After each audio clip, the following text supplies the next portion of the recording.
Abro un instante santo. Sé tú quien dirige. Tan solo queremos escucharte desde el corazón. Gracias.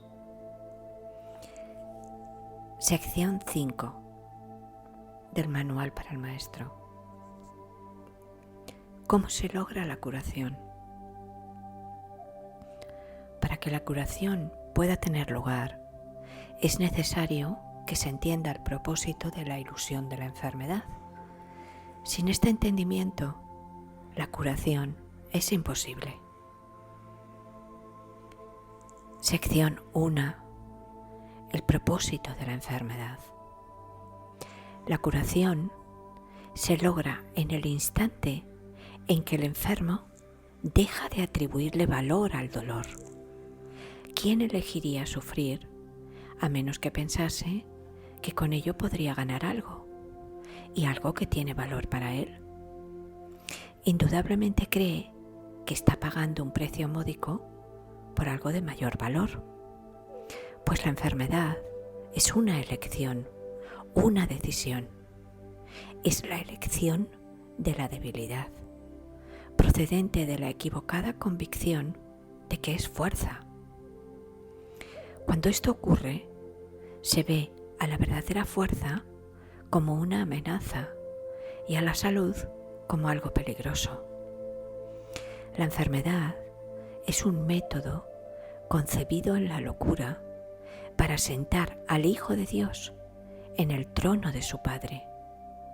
A Dios se le ve como algo externo, poderoso y feroz, ansioso por quedarse con todo el poder para sí mismo. Solo con su muerte puede su Hijo conquistarle. ¿Y qué representa la curación dentro de esta loca convicción?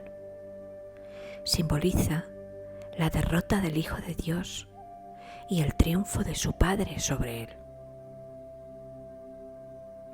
Representa el desafío supremo en forma directa que el Hijo se ve forzado a aceptar. Representa todo lo que él se ocultaría a sí mismo para proteger su vida. Si se cura, él es responsable de sus pensamientos. Y si es responsable de sus pensamientos, será destruido a fin de demostrarle cuán débil y miserable es. Mas si él mismo elige la muerte, su debilidad se convierte en su fuerza. Ahora se ha impuesto a sí mismo lo que Dios le habría impuesto, y de esta forma ha usurpado completamente el trono de su Creador. Sección 2. Un cambio de percepción. La curación es directamente proporcional al grado de reconocimiento alcanzado con respecto a la falta de valor de la enfermedad. La curación es directamente proporcional al grado de reconocimiento alcanzado con respecto a la falta de valor de la enfermedad. Solo con decir, con esto no gano nada, uno se curaría. Pero antes de uno poder decir esto, es preciso reconocer ciertos hechos. En primer lugar, resulta obvio que las decisiones son algo propio de la mente, no del cuerpo. Si la enfermedad no es más que un enfoque defectuoso de solventar problemas, tiene que ser entonces una decisión. Y si es una decisión, es la mente y no el cuerpo la que la toma. La resistencia a reconocer este hecho es enorme, ya que la existencia del mundo, tal como lo percibes, depende de que sea el cuerpo el que toma las decisiones. Términos tales como instintos, reflejos y otros similares representan intentos de dotar al cuerpo con motivadores no mentales. En realidad, tales términos no hacen más que enunciar o describir el problema, pero no lo resuelven.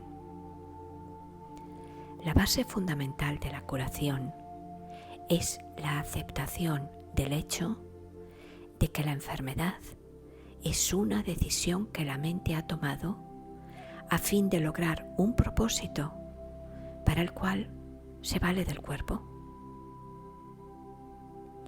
La base fundamental de la curación es la aceptación del hecho de que la enfermedad es una decisión que la mente ha tomado a fin de lograr un propósito para el cual se vale del cuerpo.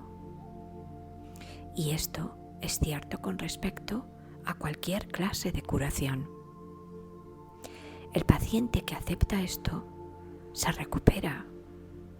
Si se decide en contra de la recuperación, no sanará. ¿Quién es el médico entonces? La mente del propio paciente. El resultado acabará siendo el que él decida. Agentes especiales parecen atenderle. Sin embargo, no hacen otra cosa que dar forma a su elección. Los escoge con vistas a darle forma tangible a sus deseos. Y eso es lo único que hacen.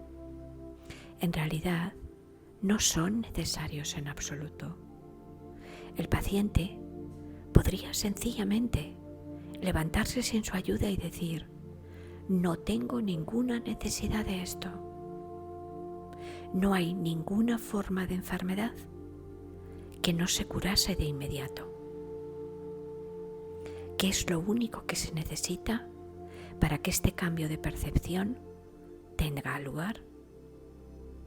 Simplemente esto: el reconocimiento de que la enfermedad es algo propio de la mente y de que no tiene nada que ver con el cuerpo. ¿Qué te cuesta ese reconocimiento? Te cuesta el mundo que ves, pues ya nunca más te parecerá que es el mundo el que gobierna a la mente. Con este reconocimiento se le atribuye la responsabilidad a quien verdaderamente la tiene, no al mundo, sino a aquel que contempla el mundo y lo ve como no es, pues ve únicamente lo que elige ver, ni más ni menos. El mundo no le hace nada, pero él pensaba que le hacía algo. Él tampoco le hace nada al mundo, ya que está equivocado con respecto a lo que el mundo era. En esto radica tu liberación de la culpabilidad y de la enfermedad, pues ambas son una misma cosa. Sin embargo, para aceptar esta liberación, la insignificancia del cuerpo tiene que ser una idea aceptable. Con esta idea, el dolor desaparece para siempre, pero con esta idea desaparece también cualquier confusión acerca de la creación. ¿Cómo podría ser de otra manera? Basta con poner causa y efecto en su verdadera secuencia con respecto a algo para que el aprendizaje se generalice y transforme al mundo. El valor de la transferencia de una idea verdadera no tiene límites ni final. El resultado final de esta decisión, de esta lección, es el recuerdo de Dios. El resultado final de esta lección es el recuerdo de Dios. ¿Qué significado tiene ahora la culpabilidad, la enfermedad, el dolor, los desastres y todos los sufrimientos? Al no tener ningún propósito, no pueden sino desaparecer. Y con ellos desaparecen también todos los efectos que parecían tener. Causa y efecto no son sino una réplica de la creación.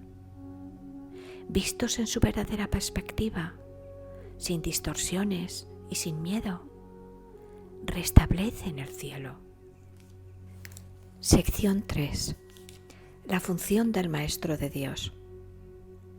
Si el paciente tiene que cambiar de mentalidad para poderse curar, ¿qué puede hacer el Maestro de Dios? ¿Puede cambiar la mentalidad del paciente por él? Desde luego que no. Para aquellos que ya están dispuestos a cambiar de mentalidad, la función del Maestro de Dios no es otra que la de regocijarse con ellos, pues se han convertido en maestros de Dios junto con Él. Con aquellos que no entienden lo que es la curación, no obstante, tiene una función más específica. Estos pacientes no se dan cuenta de que ellos mismos han elegido la enfermedad. Por el contrario, creen que la enfermedad los ha elegido a ellos. No tienen tampoco una mentalidad abierta al respecto. El cuerpo les dice lo que tienen que hacer y ellos obedecen. No tienen idea de cuán demente es este concepto. Solo con que lo sospecharan, se curarían. Pero no sospechan nada. Para ellos, la separación es absolutamente real. Los maestros de Dios van a estos pacientes representando otra alternativa que dichos pacientes habían olvidado. La simple presencia del Maestro de Dios les sirve de recordatorio. La simple presencia del Maestro de Dios les sirve de recordatorio. Sus pensamientos piden el derecho de cuestionar lo que el paciente ha aceptado como verdadero. En cuanto que mensajeros de Dios, los maestros de Dios son los símbolos de la salvación. Le piden al paciente que perdone al Hijo de Dios en su nombre. Los mensajeros de Dios son los símbolos de la salvación. Le piden al paciente que perdone al Hijo de Dios en su nombre. Representan la alternativa con mayúscula. Con la palabra de Dios en sus mentes, vienen como una bendición, no para curar a los enfermos, sino para recordarles que hay un remedio que Dios les ha dado ya. No son sus manos las que curan, no son sus voces las que pronuncian la palabra de Dios, sino que dan sencillamente lo que se les ha dado. Y exhortan dulcemente a sus hermanos a que se aparten de la muerte. He aquí, Hijo de Dios, lo que la vida te puede ofrecer. ¿Prefieres elegir la enfermedad en su lugar? Exhortan dulcemente a sus hermanos a que se aparten de la muerte. He aquí, Hijo de Dios, lo que la vida te puede ofrecer. ¿Prefieres elegir la enfermedad en su lugar? Los maestros de Dios avanzados no toman en consideración ni por un instante las formas de enfermedad en las que sus hermanos creen. Hacerlo sería olvidar que todas ellas tienen el mismo propósito y que por lo tanto no son en modo alguno diferentes. Los maestros de Dios tratan de oír la voz de Dios en ese hermano que se engaña a sí mismo hasta el punto de creer que el Hijo de Dios puede sufrir. Y le recuerdan que Él no se hizo a sí mismo y que aún es tal como Dios lo creó. Le recuerdan que Él no se hizo a sí mismo y que aún es tal como Dios lo creó. Los maestros de Dios reconocen que las ilusiones no pueden tener efectos. La verdad que se encuentra en sus mentes se extiende hasta la verdad que se encuentra en las mentes de sus hermanos, y de este modo no refuerzan sus ilusiones. Así, éstas se llevan ante la verdad. La verdad no se lleva ante ellas. Éstas se llevan ante la verdad.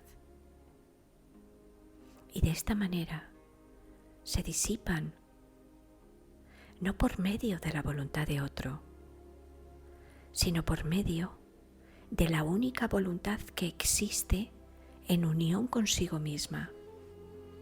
Esta es la función de los maestros de Dios: no ver voluntad alguna separada de la suya, ni la suya separada de la de Dios.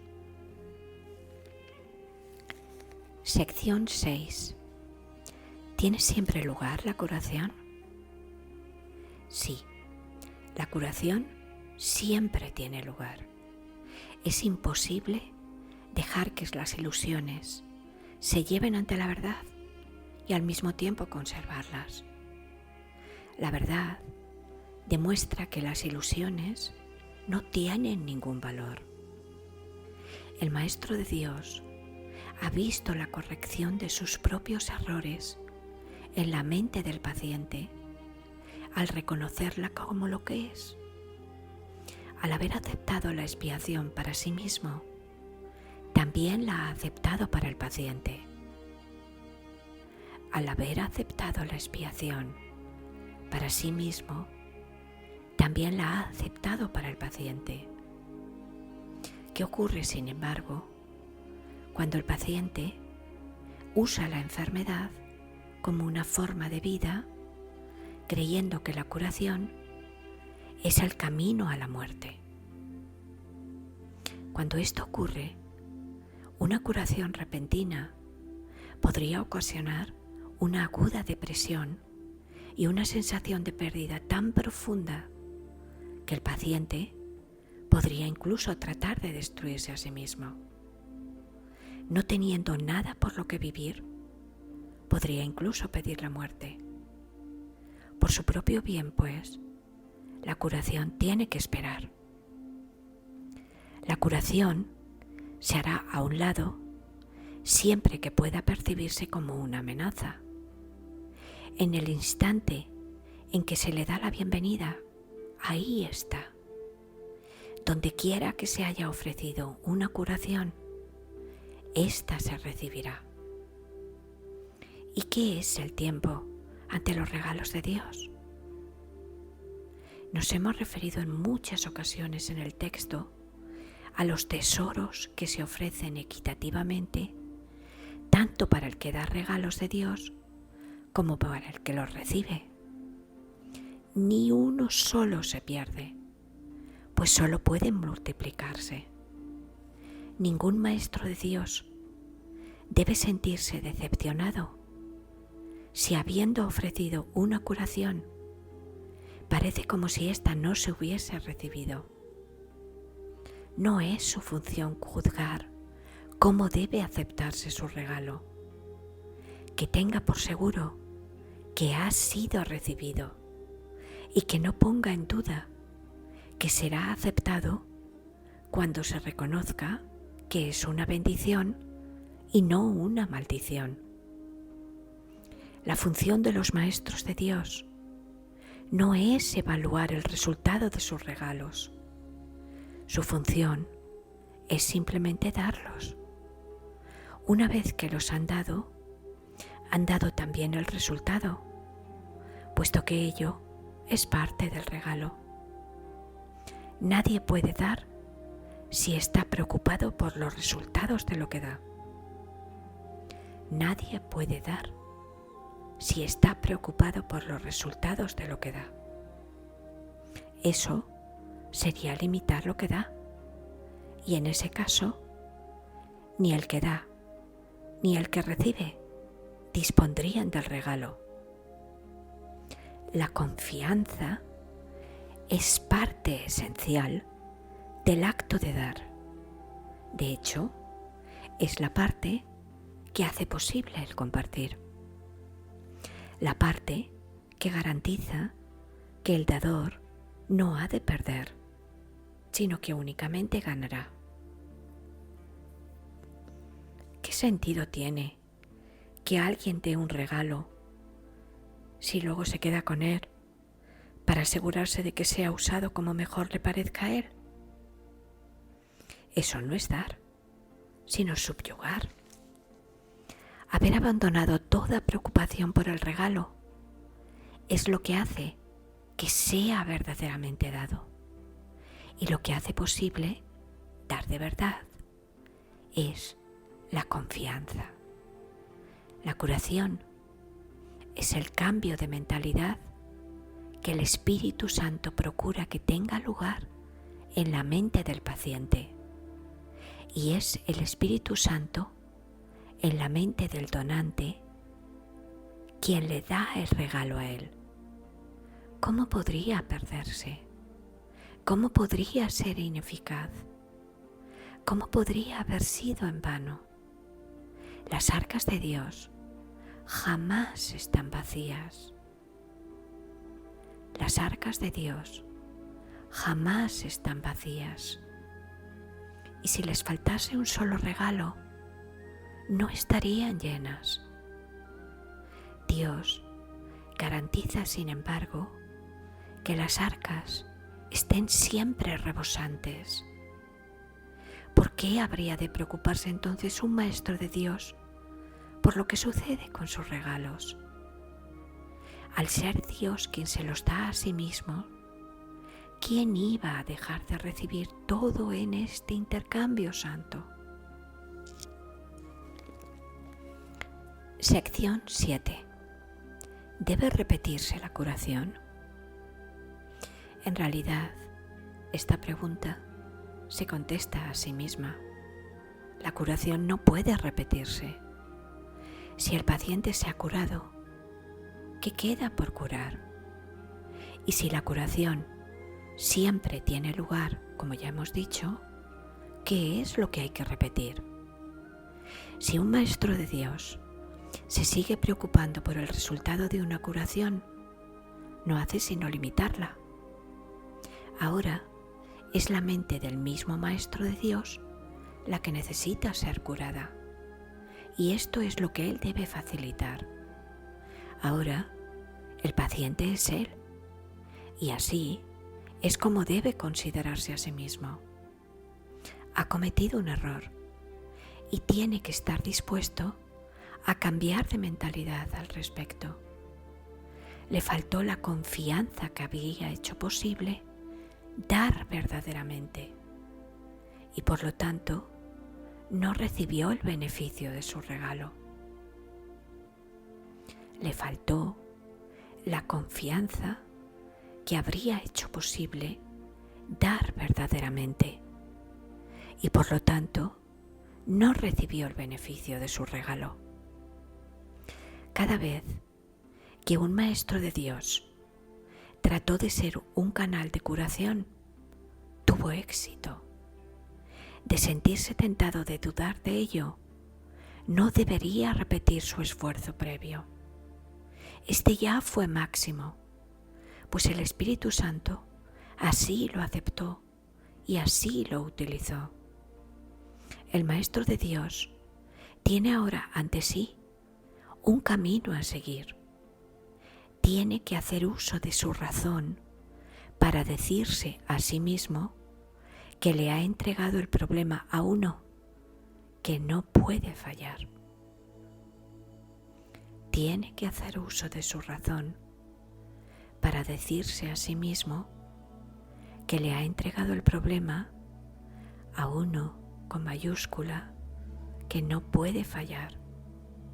Y debe reconocer que su propia incertidumbre no es amor, sino miedo, y por consiguiente, odio. Debe reconocer que su propia incertidumbre no es amor, sino miedo, y por consiguiente odio. Su posición se ha hecho, por lo tanto, insostenible, pues le está ofreciendo odio a alguien a quien le ofreció amor. Esto es imposible. Habiendo ofrecido amor, solo se puede recibir amor. En esto es en lo que el Maestro de Dios tiene que confiar. Esto es lo que realmente significa la afirmación de que la única responsabilidad del obrador de milagros es aceptar la expiación para sí mismo. En esto es en lo que el Maestro de Dios tiene que confiar. Esto es lo que realmente significa la afirmación de que la única responsabilidad del obrador de milagros es aceptar la expiación para sí mismo. El Maestro de Dios es un obrador de milagros porque da los regalos que ha recibido. Pero primero tiene que aceptarlos. Eso es lo único que tiene que hacer, ya que no hay nada más que Él pueda hacer. Al aceptar la curación, puede darla. Si pone esto en duda, que recuerde quién dio el regalo y quién lo recibió. Así se aclara su duda. Pensó que Dios le podía quitar los regalos que le había dado. Eso fue un error, pero es un error que no vale la pena conservar. Y por lo tanto, lo único que el Maestro de Dios puede hacer es reconocerlo como tal y permitir que sea corregido. Una de las tentaciones más difíciles de reconocer es que dudar de la creación, debido a que los síntomas siguen estando presentes, es un error que se manifiesta en forma de falta de confianza. Una de las tentaciones más difíciles de reconocer es que dudar de la curación, debido a que los síntomas siguen estando presentes, es un error que se manifiesta en forma de falta de confianza. Como tal, es un ataque. Normalmente parece ser justamente lo contrario. No parece razonable en un principio que se nos diga que preocuparnos continuamente es un ataque. Tiene todas las apariencias de ser amor. Mas el amor sin confianza es imposible. El amor sin confianza es imposible, ya que la duda y la confianza no pueden coexistir. Y el odio es lo opuesto al amor. Sea cual sea la forma en que se manifieste, el odio es lo opuesto al amor. Sea cual sea la forma en que se manifieste, no dudes del regalo y te será imposible dudar de sus resultados. Esta es la certeza que les da a los maestros de Dios el poder para ser obradores de milagros, pues han depositado su confianza en Él. Dudar de uno mismo es la causa fundamental de que se dude del resultado de cualquier problema que se le haya entregado al Maestro de Dios para que lo resuelva. Y eso implica necesariamente que se ha puesto la confianza en un ser ilusorio, ya que solo de un ser así se puede dudar. Esta ilusión puede adoptar muchas formas. Tal vez temor a ser débil y vulnerable. Tal vez miedo a fracasar y a sentirse avergonzado en conexión con un sentimiento de ineptitud. Quizá vergüenza acompañada de culpabilidad procedente de una falsa humildad. La forma del error es irrelevante. Lo único que importa es que se le reconozca como lo que es, un error. El error es siempre una forma de preocupación con uno mismo, a costa de la exclusión del paciente. Es no reconocer al paciente como parte del verdadero ser, lo cual representa, por lo tanto, una confusión de identidad. En tu mente se ha producido un conflicto acerca de lo que eres y te has engañado con respecto a ti mismo. Y te has engañado con respecto a ti mismo porque has negado la fuente de tu creación. En tu mente se ha producido un conflicto acerca de lo que eres y te has engañado con respecto a ti mismo. Y te has engañado con respecto a ti mismo porque has negado la fuente de tu creación. Si ofrecieses realmente, únicamente curación, te sería imposible dudar. Si realmente quieres que el problema se resuelva, no puedes dudar. Si realmente quieres que el problema se resuelva, no puedes dudar. Si estás seguro de cuál es el problema, no puedes dudar. La duda es el resultado de deseos conflictivos. Ten certeza con respecto a lo que quieres y te será imposible dudar.